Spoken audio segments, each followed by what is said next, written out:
என்னம்மா எல்லாரும் அமைதியா இருக்கீங்க? பூசாரி சொன்னதை கேட்டீங்களே? யார் பூஜை பண்ண போறீங்க? ஆமா, யாரு பூஜை பண்றது? ராத்திரி யாருமே இல்லாத கோவில பூஜையா? யார் பண்றது?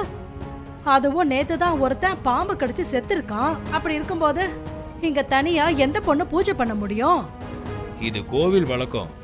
யாராவது ஒரு சுமங்கலி இத பண்ணிதானே ஆகணும்.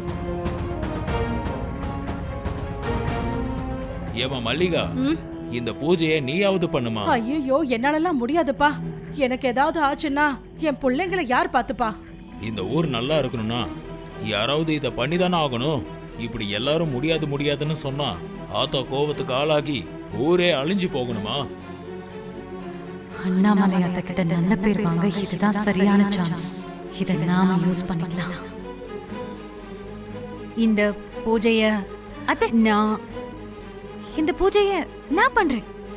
இவ வேற எதையாவது பேசிக்கிட்டு. வேண்டாம் வான்மதி, இந்த மாதிரி கடுமையான பூஜைக்கு ரொம்ப ஆத்மார்த்தமான சக்தி வேணும். உன்னால் அது முடியாது. வெண்ணிலா தான் இதுக்கு சரியான ஆளு. அவ தான் காலையிலேருந்து பயபக்தியோட விரதம் இருக்கா. அவ பண்ணட்டும் இந்த பூஜைய.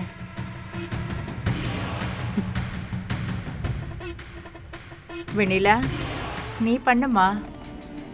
நானா? ஆமா வெண்ணிலா, காட்டு கோயில்ல அம்மன் உன்னதானே விளக்கேத்த சொன்னா. நீயும் அதை நல்லபடியா முடிச்சு வச்சுட்ட. அந்த அம்மன் உனக்கு பக்க பலமா இருக்கா. நீதான் இதை பண்ணணும். சரிங்க அத்தை. நம்ம குடும்பத்துக்காகவும் இந்த ஊருக்காகவும் இந்த பூஜையை நானே பண்றேன். நான் வேணா கூட இருக்கலாமா? இல்லம்மா, இது ஒரு பொண்ணு மட்டும் தனியா பண்ண வேண்டிய பூஜை. கூட யாரும் இருக்க கூடாது. பரவாயில்ல, நான் பாத்துக்கிறேன். பரவாயில்லையே, பிளான்ல ஒரு சின்ன சேஞ்சஸ் நடந்தாலும் வெண்ணிலா நம்ம கிட்ட தனியா மாட்டிக்கிட்டா. நடக்கிறதெல்லாம் நமக்கு சாதகமா இருக்கு.